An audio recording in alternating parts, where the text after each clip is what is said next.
Alhamdulillah, a'udzu billahi samil alim minas syaitonir rajim. Bismillahirrahmanirrahim. Alhamdulillahi rabbil alamin, bihi nasta'in ala umuri dunya wad din. Wa la haula wa la quwwata illa billahil aliyyil azim. Asyhadu an la ilaha illallah wahdahu la syarika lah. Wa asyhadu anna Muhammadan abduhu wa rasuluh.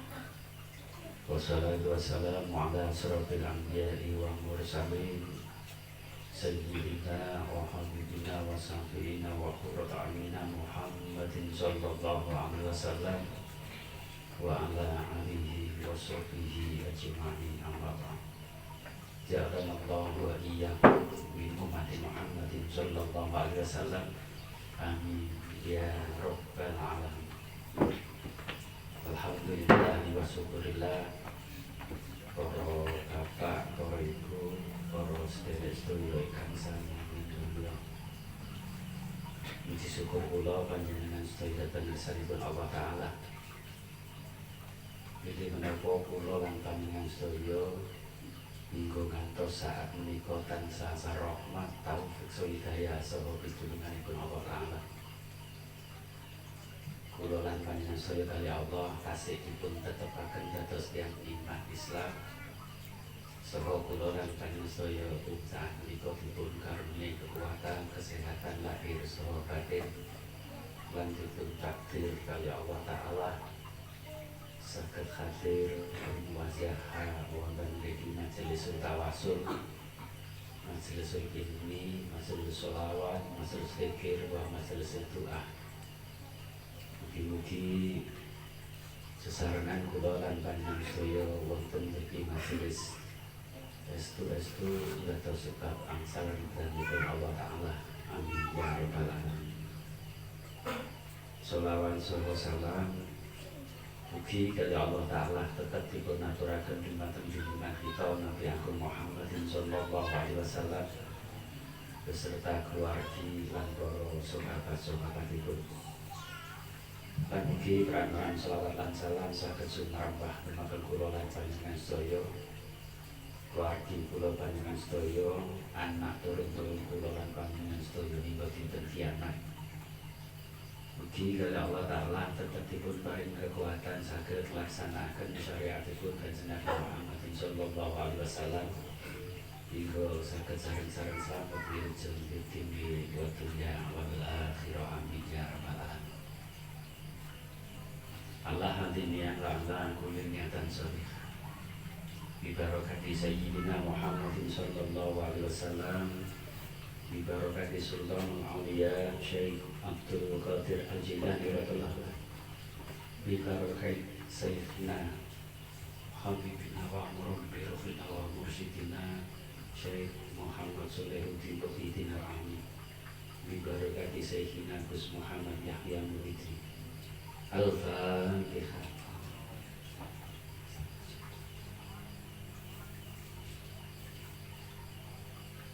Wa ila hadratin jami'il khususan Syekh Abu Hamid, Syekh Muhammad, Syekh Yasir, Syekh Abdul Hasan, Syekh Al-Fatihah.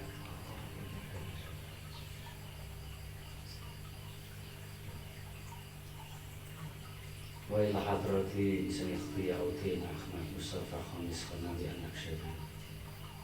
Al-Fatihah.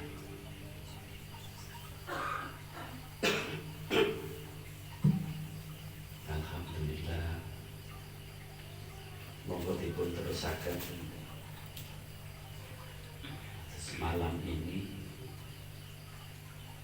pengajian malam ini menjelaskan apa yang disampaikan oleh panjenenganipun Syekh Abdul Hasan Asadili yang ditulis di dalam kitab Janusul Fil Auliya oleh panjenenganipun Syekh Yauddin Ahmad Mustafa Khamis Qanabi An-Naqsyabandi,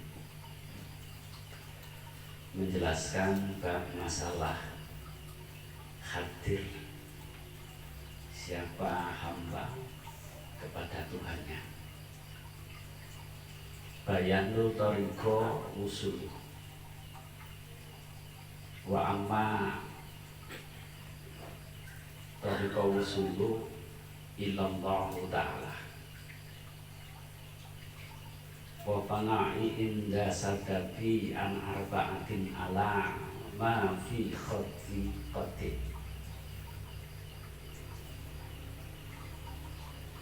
Syekh Abdul Hasan As-Sadzili ini menjelaskan bahwa istilahnya jalan untuk menuju kepada Allah, hingga siapa seorang hamba hadir kepada Tuhannya itu ada 4 perkara dengan didasari dengan perasaan yang tenang. Nah, tenang ini suatu hal yang perlu renungkan. Tenang yang seperti apa, tenang yang bagaimana itu kita harus paham. Siapa Syekh Abdul Hasan As-Sadzili? Beliau adalah pencetus pendiri Thariqah atau ilmu Thariqah Naqsyabandiyah Sadziliyah. Di dalam kitab Jami' Karomatil Awliya, beliau diriwayatkan adalah seorang yang alim min jumlati wali khutub. Dia dari golongan wali-wali khutub. Dalam satu kisah lagi dikisahkan bahwa Syekh Abdul Hasan As-Sadzili adalah orang yang warok, orang yang zuhud, dan orang yang benar-benar ridho. Dalam suatu masa, pada suatu hari, Syekh Abdul Hasan As-Sadzili ini tafakur di Baitullah dan dekat sekali dengan Ka'bah. Pada waktu tafakur, maka kalau kita ngomong tafakur ini kan pemahamannya kan luas ya, macam-macam, tergantung siapa yang memaknai masalah tafakur. Nah, ketika Syekh Abdul Hasan As-Sadzili ini tafakur, mungkin kalau kita ini tertidur ya, tapi kalau walinya Allah ini nggak tertidur, ketarik masuk di dalam kehidupan rohani yang sesungguhnya, karena dalam suatu proses pencucian. Jadi di dalam kebersihan, kejernihan hatinya, sehingga di dalam ritualnya ini mengalami suatu peristiwa yang pada saat itu dilihatkan oleh Allah. Ada majelis di mana majelis itu ada Rasulullah SAW, ada malaikat Jibril, ada Nabi Isa, ada Nabi Musa, dan di situ ada Syekh Abu Hamid bin Muhammad bin Muhammad, lebih dikenal Imam Ghazali. Ini kisahnya Syekh Abdul Hasan As-Sadzili di dalam perjalanan. Maka sehingga dikatakan Syekh Abdul Hasan As-Sadzili salah satu pengikut daripada Imam Ghazali. Di dalam ritual beliau mengalami seperti itu. Di situ ada istilah bahasa yang mengagetkan atau mengejutkan Syekh Abdul Hasan As-Sadzili, bahwa Nabi Isa ini tanya kepada Sayyidina Muhammadin Rasulullah SAW, ya Muhammad, siapakah di antara umatmu? Tapi di antara itu berarti kan banyak ya. Ada salah satu yang disebutkan di situ. Di antara salah umatmu yang benar-benar terpilih dan mulia menurut kamu. Terus Rasulullah sambil menoleh ke kanan dan tangannya itu, beliaunya hadir di sini. Siapa beliau? Dia adalah Syekh Abu Hamid bin Muhammad bin Muhammad. Dalam peristiwa itu Nabi Musa ini tidak terima, gitu. dia Nabi nggak terima itu ada ya. Di sifat apa kayak kok mosok sih gitu. Terus Nabi Musa itu tanya, Abu Hamid saat temennya sopo awam, siapa kamu itu? Gitu. Aku adalah Abu Hamid bin Muhammad anaknya Muhammad, cucunya Muhammad. Dan terus kamu siapa? Dan saya Abu Hamid balik tanya ke Nabi Musa, terus kamu sopo? Lu aku Nabi, aku Rasul. Oh ya wis, begitu kok repot itu. Tapi di dalam peristiwa seperti itu ada pembicaraan yang memang tidak bisa diungkapkan ya.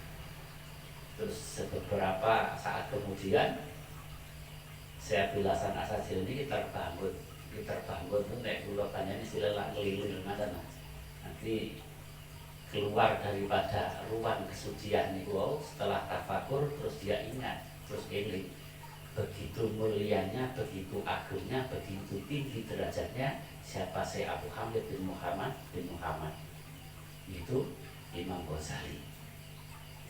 Di situ itu terus diikuti perjalanan si Imam Ghazali oleh beliau Syekh Abdul Hasan Asadzili dengan istilah menjaga dari segala bentuk perbuatan berdasarkan syariat yang dikatakan warok, penuh kehati-hatian, dan zuhud, menjauh dari segala sesuatu yang tidak membawa kepada kemanfaatan.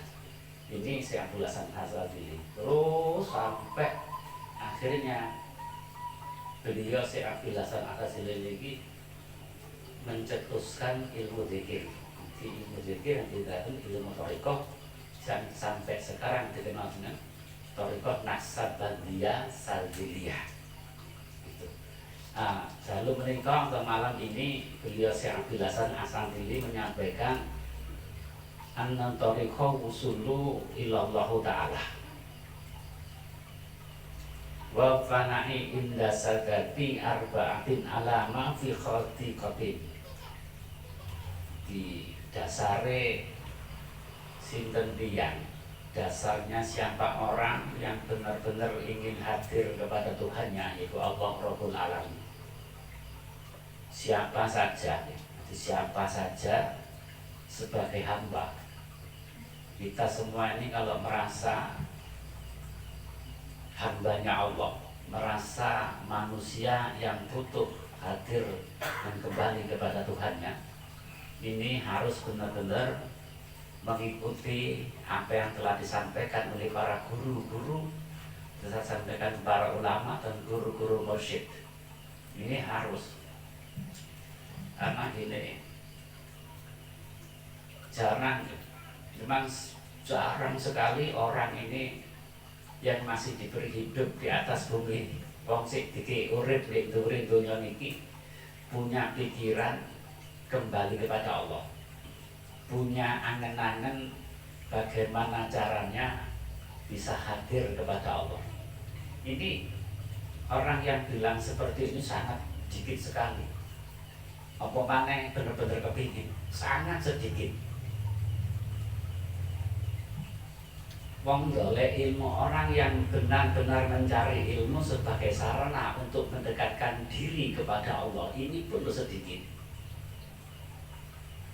Kebanyakan mencari ilmu itu hanya sebagai menambah wawasan, menjadi satu ilmu pengetahuan yang sangat disediakan itu tanpa praktek pengamalan.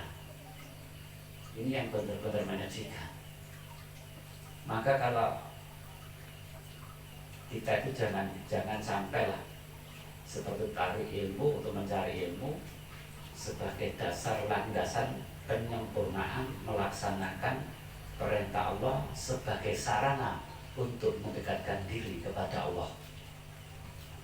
Maka kalau yang disampaikan tadi ya, orang yang benar-benar ingin hadir kepada Allah itu sulit, sedikit sekali. Umum itu kepingin sholat khusyuk. Semua orang itu kalau ditanya kepingin sholat khusyuk, kepingin. Itu pun juga nggak banyak sebetulnya.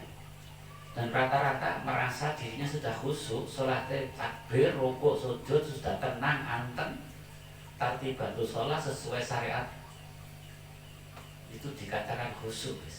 Apalagi tepat waktu berjamaah, terus orang lain ngomong sholatnya khusyuk bisa. Jadi khusyuk itu bukan seperti itu. Jadi khusyuk itu al-hadur qalbu ilallah ta'ala. Jadi qalbu ini bahasa makna, bukan hati secara bahasa globalnya, hati secara manusia ini bukan. Qalbu, di dalam qalbu itu ada rahasia-rahasia. Maka yang dikatakan itu anta'budullah. Anta'budullah bukti seorang hamba benar-benar menyembah kepada Tuhannya. Anta'duruhu, dan siapa hamba itu benar-benar hadir kepada Tuhannya. Antahasdahu, dan siapa hamba benar-benar menyaksikan siapa Tuhannya. Ini baru dikatakan khusyuk. Nah, khusyuk ini maknanya hadir tadi. Maka Syekh Abdul Hasan Asadili menyampaikan, anna tariqa wusulu ila Allah Ta'ala wa khawf Bafana'i wa inda sadati arba'atin alama fi khotib. Dasarnya tenang. Di tenang itu gimana ya, wong sing nggak kupuh, nggak kesusu, nggak khawatir, nggak berangan-angan jauh ke depan. Orang tenang itu tenang kapan ya, saat ini. Tenang itu tidak ada waktu besok, tenang itu saat ini, tenang itu sekarang. Itu istilah gitu. Al-awalin yang pertama ad-dzikra. Ini Syekh Abdul Hasan Asadili menyampaikan orang ini jika ingin hadir kepada Tuhannya, yaitu yang pertama adalah zikir. Ya, seperti beberapa waktu yang lalu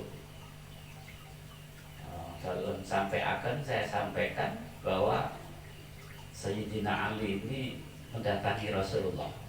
Ini satu kisah ya, satu riwayat yang benar-benar pertama diucapkan oleh seluruh sahabat itu, satu-satunya diucapkan di antara para sahabat. Seluruh sahabat yang berani tanya kepada Rasulullah hanya Sayyidina Ali. Ya Rasul, dengan cara apa yang mudah hingga saya bisa cepat sampai kepada Allah? Istilah kita semua yang di sini menyampaikan seperti itu sudah menirukan siapa? Menirukan omongan kulo saking kitab saking Sayyidina Ali, kan penulis saking Sayyidina Ali. Tapi omongan yang pertama ini Sayyidina Ali. Nah, ini nggak mudah, perasaan dan pikiran tercetus sehingga mengucapkan seperti itu. Ini tidak gampang gitu. Ya semua itu menunjukkan bahwa itulah petunjuk Allah Ta'ala, bahwa itu adalah suatu hidayah agung. Ya Rasul, bagaimana, dengan cara apa saya ini bisa sampai kepada Allah dengan mudah, berarti gampang. Istilah napa zaman sakniki, itu zaman sekarang, panjenengan sedaya niki takon teng salah satu guru napa kiai napa ulama, yai, bagaimana saya ini bisa sampai kepada Allah? Jawaban kiai itu pasti macam-macam. Napa kok macam-macam itu? Ya karena ilmu ini macam-macam. Yang bisa mengenal ilmunya ya satu jawaban, yang nggak kenal ilmunya berbagai macam jawaban, itu pasti. Tapi Rasulullah menyampaikan agar kamu cepat dan mudah sampai kepada Allah, ad-dzikrul khafi. Zikir khafi. Khafi ini bahasa Arab, terjemahannya rahasia. samar. Yang pertama, apa yang disampaikan oleh Syekh Abdul Hasan Asadili untuk bisa hadir, bisa wusul sampai kepada Allah, yaitu zikir. Nah, zikir di sini ini bisa dimaksud adalah zikir khafi. Zikir khafi ini zikir samar, zikir rahasia. Abdul dzikru zikr khafi. Bagus-bagusin zikir itu zikir khafi. Maka kalau kita sudah membicarakan masalah zikir, zikir ini macam-macam, istilahnya macam-macam. Adzikru bil lisan, zikir dengan lisan. Seperti apa zikir? Zikir itu mengingat. Zikir itu ingat. Mengingat, siapa yang diingat? Jadi kembali kepada kita masing-masing. Maka di sini dijelaskan oleh Syekh Abdul Hasan Asadili anti bil ilmi, zikir yang disertai ilmu. Seperti apa zikir dengan ilmu? Secara bahasa lafaz ya, yang dikatakan zikir lisan ini pun harus melalui suatu istilah ilmu. Ilmu yang bagaimana di lisan, tajwid makhraj. Tajwid makhrajnya, cara melafaz zikir ini harus benar, harus pas. Ini ilmu kan. Nanti nggak sekedar tiru-tiru orang ngomong melok. Ini biarpun secara istilah bahasa yang paling gampang dikatakan zikir adalah zikir lisan, tapi secara sesungguhnya ini membutuhkan ilmu. La ilaha illallah. Ini butuh ilmu tajwid. Terus zikir qalbu. Yang dikatakan zikir qalbu dan zikir hati. Kita semua itu tidak akan pernah bisa tiba-tiba terus zikir nggak dilafalkan, diucapkan di lisan. Aku tak zikir hati aja. Aku tak zikir qalbu. Seperti apa zikir qalbu ini tanpa dibimbing, tanpa dituntun oleh seorang guru atau yang dikatakan ulama mursyid, ini tidak akan pernah bisa selama yang kita ketahui bahwa zikir yang tidak diucapkan, tidak dilafaz, terus kan di batin, wis di batin naik lah. Aku ndonga yang di batin di jerone ati. Ini tidak akan pernah bisa. Itu yang dilafaz tidak di lisan, terus seakan-akan di hati itu hanya di batas bawah tenggorokan yang paling bawah, itu di hati enggak. Inilah yang dimaksud itu bahwa zikir qalbu, zikir hati ini perlu pembimbing, ini perlu guru penuntun yang dikatakan guru mursyid atau ulama mursyid. Setelah zikir qalbu ada yang dikatakan zikir ruh. Zikir ruh ini lagi juga butuh guru lagi. Yang seperti apa zikir ruh? Ini secara global ya, bahwa kita itu masuk bahwa kita hidup adalah karena ruh. Tapi yang berperan di dalam kehidupan kita benar ruh apa hanya sekedar nafsu, apa akal, kita nggak tahu. Kita mencari jati diri kita sendiri yang dikatakan ruh ini. Kalau nggak ada pembimbing, nggak ada penuntun, mustahil.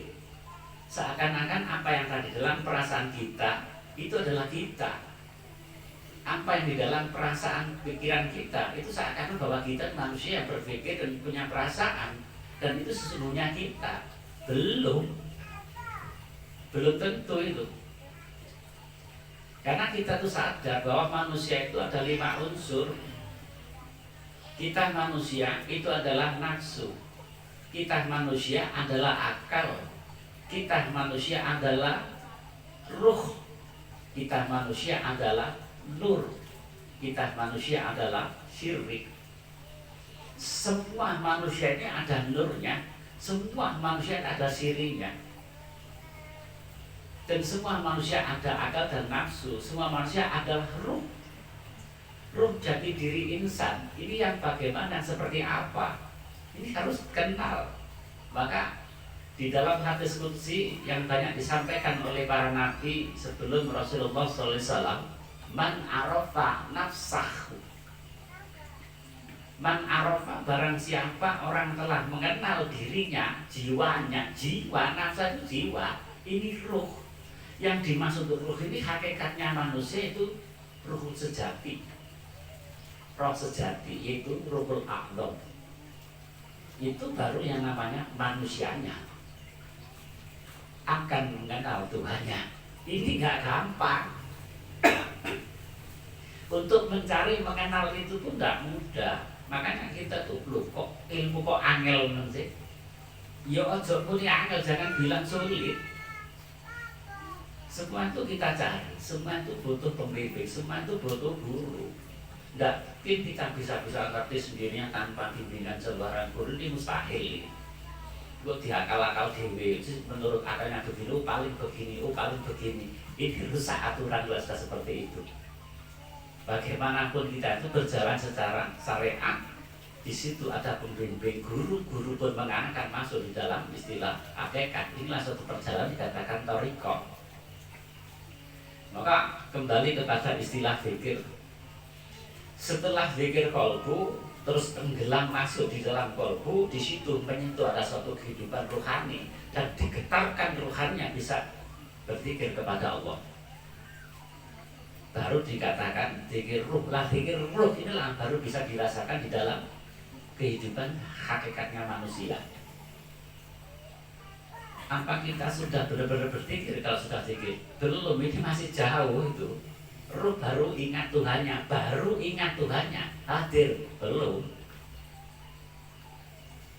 Ini butuh guru lagi, butuh pembimbing lagi, sehingga ruh dibawa tenggelam di dalam kerahasiaan gerakan zikir siri.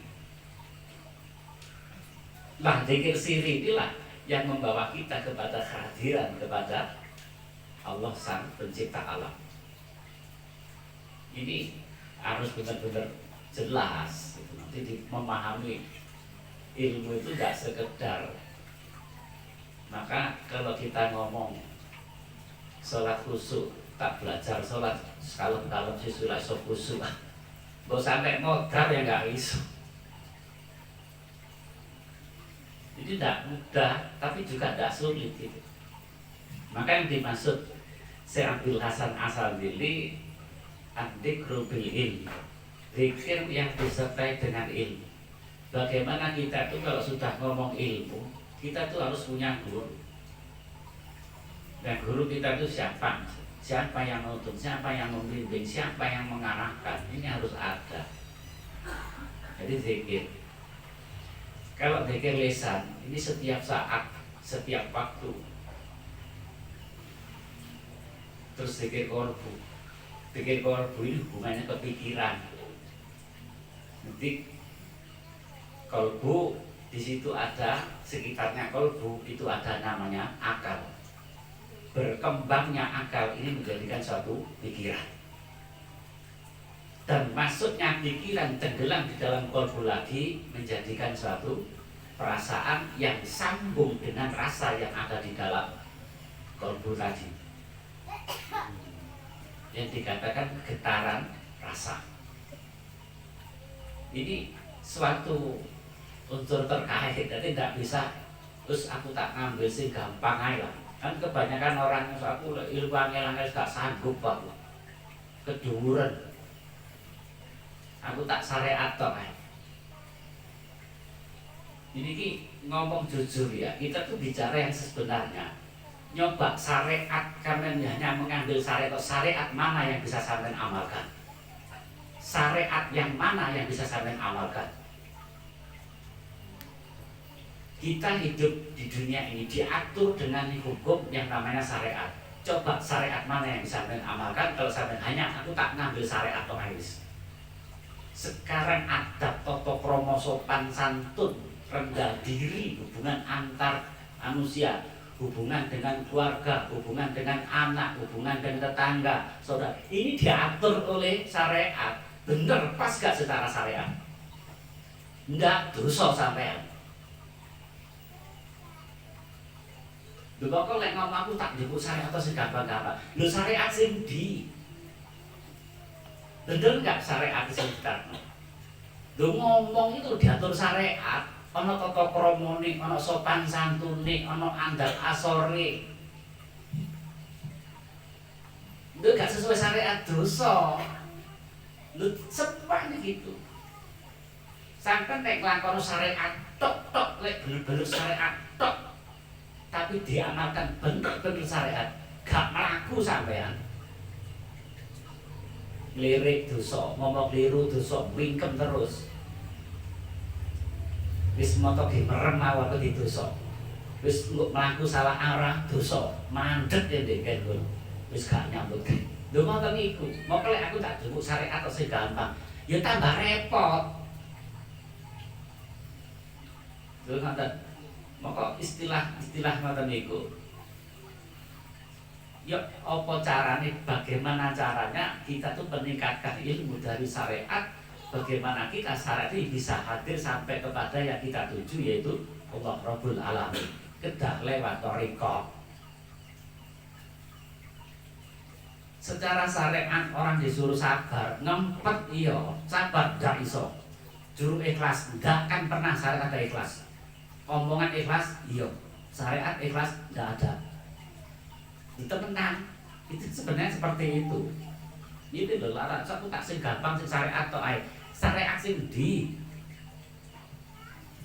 Apa sholat itu mek syariat toh? Enggak. Apa harus putus syariat toh? Enggak. Lek syariat toh ya tuas teles. Sholat syariat toh ya tuas jegang jagine. Wis nek ngoten. Maka kita itu harus benar-benar berilmu itu ya diikuti secara keseluruhan dari lahir sampai batin, dari batin sampai rohani, dari rohani sampai masuk ke siri, itu pasti. Ya itulah mengenal zikir-zikir itu mengarahkan kepada semua itu. Itu yang dimakan ilmu zikir itu sampai mengungkap dalam suatu kerahasiaan di dalam diri masing-masing, sehingga mengenal bahwa siapa sesungguhnya kita. Man arafa nafsahu, sesungguhnya kita adalah jiwa yang seperti apa yang kita kenal. Baru sudah mengenal jiwa, kita kenal akan Tuhan semesta alam. Ini yang dinamakan man arafa nafsahu faqad arafa rabbahu. Jadi istilahnya Syekh Abil Hasan Asadili, jika orang ini kepingin bisa hadir kepada Allah Rabbul Alamin, yang pertama zikir. Yang kedua tafakur. Bisabar. Tafakur ini bahasa kita itu merenung. Tafakur itu berpikir. Tapi tafakur Syekh Abdul Hasan Asadili menjelaskan tafakur bisabar. Sabar ini sabar, tapi sabar di sini bukan sabar menenggak berbuat, itu tidak. Lo kata tafakur itu istilahnya begini, mikir-mikir tentang ciptaan Allah. Ya, semesta alam ini, bumi dan isinya itu secara luas. Mikir-mikir ciptaannya Allah. Coba sampai mikir kembali kepada badan jasad yang ada disebut kita itu, dari ujung rambut sampai ujung kaki. Terus dipikir, betul dipikir, harus dipikir, akhirnya merasakan. Setelah dipikir terus masuk di dalam tubuh. Ada jantung, ada paru-paru, ada hati, ada lambung. Di lambung, dalam lambung itu berbagai macam unsur yang tidak bisa diuraikan satu persatu secara global ya. Lambung itu seperti itu, ada zat-zat yang bisa menghancurkan. Jangankan hanya tulang, besi pun bisa hancur dengan waktu yang telah ditentukan. Di situ ada zat asam. Tuh. Tapi kenapa itu ada di lambung? Loh, lambung sendiri kok nggak hancur? Besi pun direndam dengan zat asam di situ dalam waktu yang telah ditentukan, ini akan hancur. Tapi lambung ini dari lahir sampai mati berapa puluh tahun di situ, lo lambung sendiri kok gak hancur. Jadi inilah rahasianya Allah itu. Karena di dalam zat asam antara usus besar atau lambung ini ada lendir. Itu yang membentengi zat racun dengan kulit usus lambung kan. Lah lendir ini apa? Lo ini lo. Kulo panjenengan sedaya mau merenungkan, mau berpikir, mau bertafakur, begitu agungnya, begitu tingginya, begitu maha sucinya Allah menciptakan seperti itu. Hanya di dalam diri kulo panjenengan Allah ini sulit untuk dibacakan secara nalar. Ini tafakur secara akal, ini ilmu akal, masih syariat. Maka kalau panjenengan aku tak syariat ya opo? Wis pokok sholat ku nangis. Wis karep mau nek ngono iku. Lah, yang dimaksud yang sesungguhnya tafakur fisyiri. Wa tafakur fisiri. Tafakur fisiri itu tafakur di dalam kerahasiaan. Jadi secara bahasa terjemahan tadi kan tafakur itu berpikir atau merenung atau memikir. Tapi tafakur secara bahasa ilmu yang dimaksud oleh Syekh Abdul Hasan Asadili yaitu gerakan getaran rasa di dalam hati untuk merasakan getaran dzikir ingatnya kepada Allah. Di getaran rasa yang ada di dalam hati ini kan getaran ruh, untuk merasakan getarnya ingatan kepada Allah. Itu baru dikatakan atikul ruh. Ini kalau nggak dituntun, ini kalau nggak dibimbing, mustahil. Lawang ruhanya di mana seperti apa kita nggak tahu. Terus kok ruh disuruh zikir? Yang zikir yang mana? Kita ngomong ini kan harus logika. Agama ini logika, sangat logika. Ilmu itu pun logika, sangat logika. Yang nggak berpikir ke situ, ini yang orang yang sih nggak logika. Terus aku gak gelem sing repot-repot, aku nggak so angel-angel langsung gampang-gampang ya. Gampang ini aturanmu dewi, duduk aturannya pangeran, duduk aturannya Allah. Aturan nafsu, aturan setan. Sesungguhnya aturan setan ini lebih sulit, aturan setan lebih rumit. Sing enak kan aturan Allah. Manut nang guru lah wis ta. Nek manut nang awake dhewe lah ono nafsu. Nafsu kendhaleno setan. Manut nang setan repot. Ketemu nikmati sumpek iya. Tambah suwe gak tambah ketemu tenang antenge, tambah morat-marit tatanan batine. Iki lho sing dari nang nuruti awake dhewe iku nafsu niku. Iki bahasa-bahasa kenten iki lah perlu dirasakan. Begini itu jadi berpikir itu kayak ngoten niku. Berpikir itu ya seperti itu. Kembali kepada yang dikatakan tafakurun, uta berpikir, bertafakur ini merasakan getaran yang ada di dalam hati untuk merasakan getaran ingatnya kepada Allah. Ini tidak ada ilmunya, tidak bisa. Saya menyampaikan seperti ini yang belum kenal seperti sholat tolehai. Itu ya apa. Ya sekarang ngomong pertama kan pemahaman secara ilmu, kepahaman. Lama-lama nanti kan tahu. Ini bagi siapa orang sudah bisa merasakan, saya ngomong gini langsung masuk ke situ. Ini pasti itu. Bisa merasa nos. Maka jangan digambarkan bahwa kita hadir usul kepada Allah. Ini kayak menungso tekonan menungso. Bagaimana kita hadir kepada Allah, dibayangkan di angan-angan seperti manusia datang kepada manusia, manusia kepada makhluk, manusia kepada nggak sama. Loh kita tuh bagaimana hebatnya ilmu pengetahuan akal, nggak akan pernah bisa sampai kepada Allah, nggak akan pernah bisa. Makanya ada akal, ada ruh, ada nur, ada syirih. Bagaimana akal ini sebagai pengenal, penghantar diri untuk bisa masuk di dalam hati, dan hati menyentuh kehidupan rohani. Rohani bisa masuk di dalam, rohani bisa kena pancaran nur dan masuk tenggelam di dalam nur, dan nur membawa kepada syirik, yaitu kerahasiaan.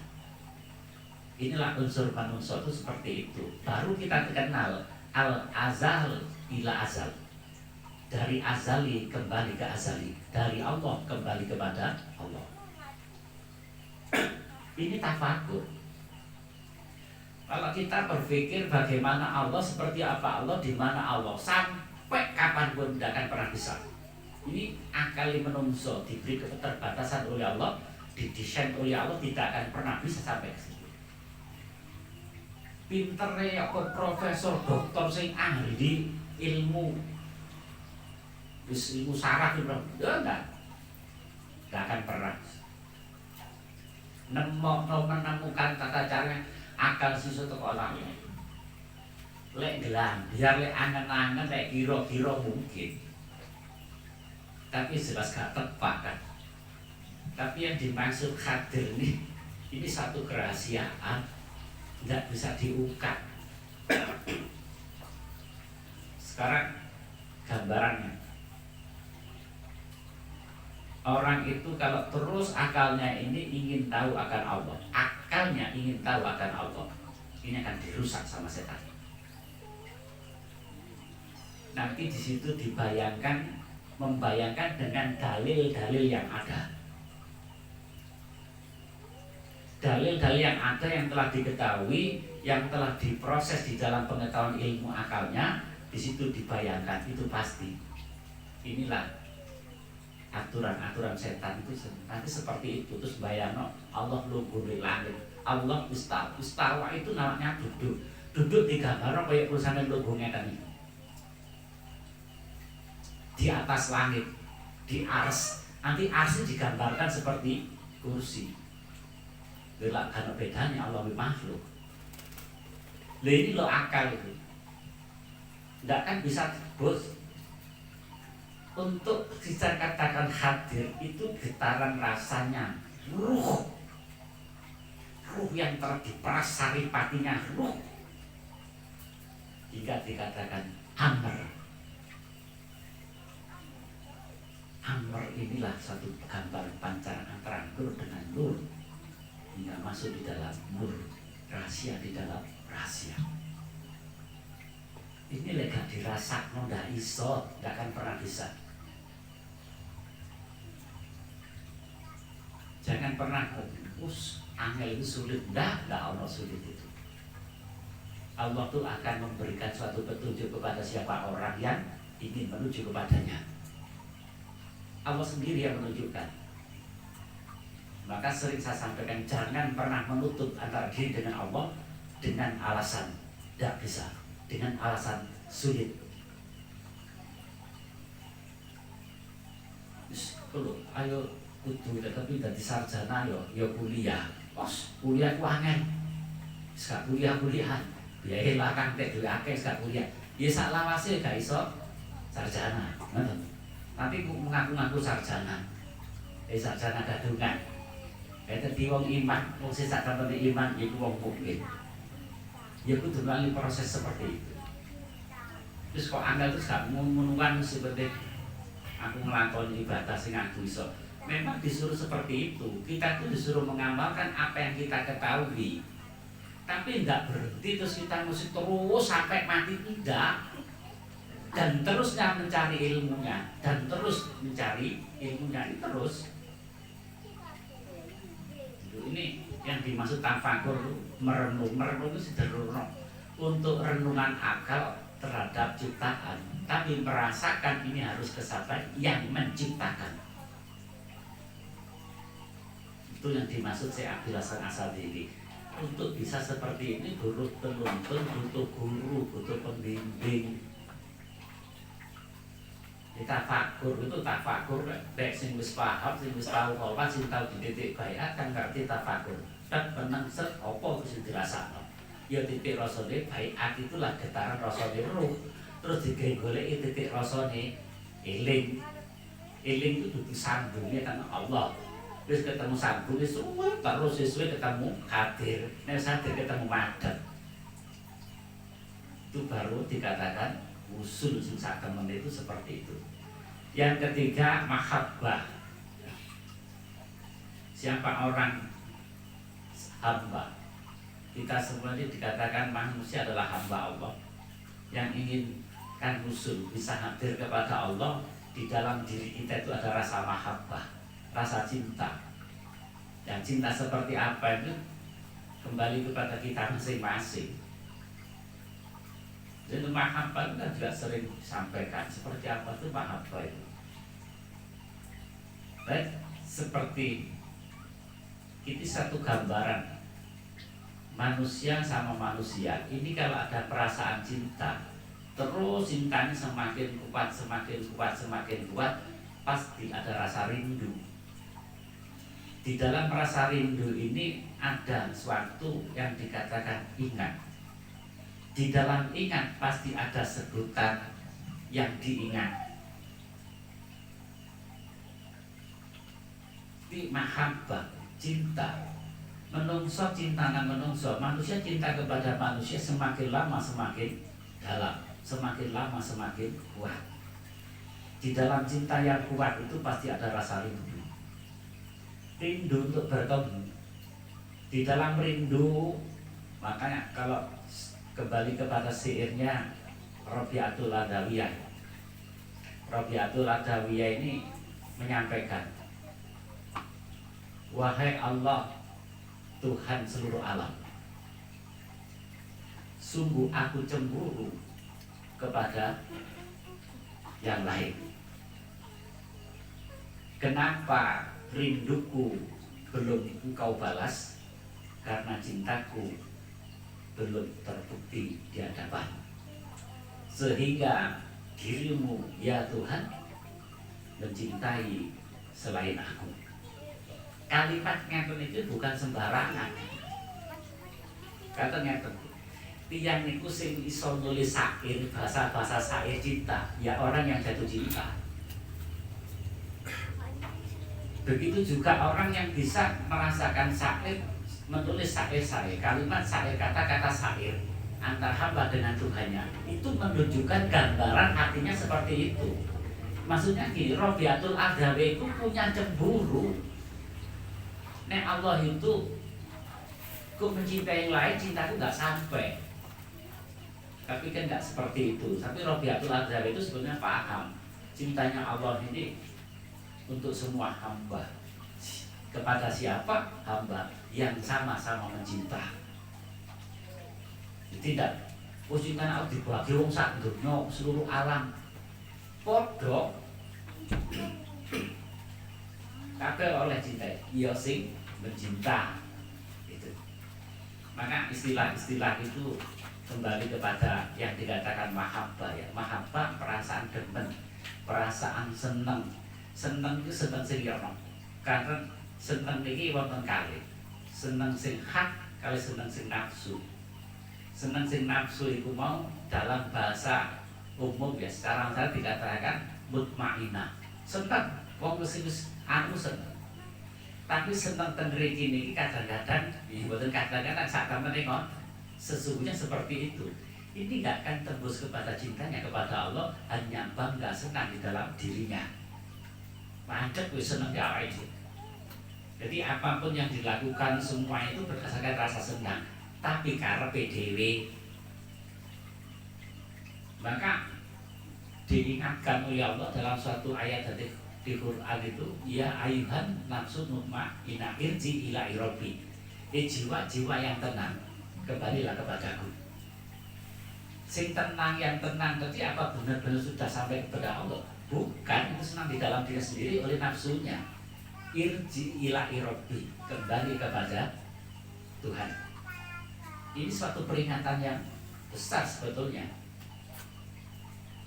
Maka perasaan mahabbah ini kalau tidak ditunjang dengan istilah ilmu bikhofi, dengan perasaan yang samar, lembut, halus, penuh kehati-hatian, warok, zuhud, leset.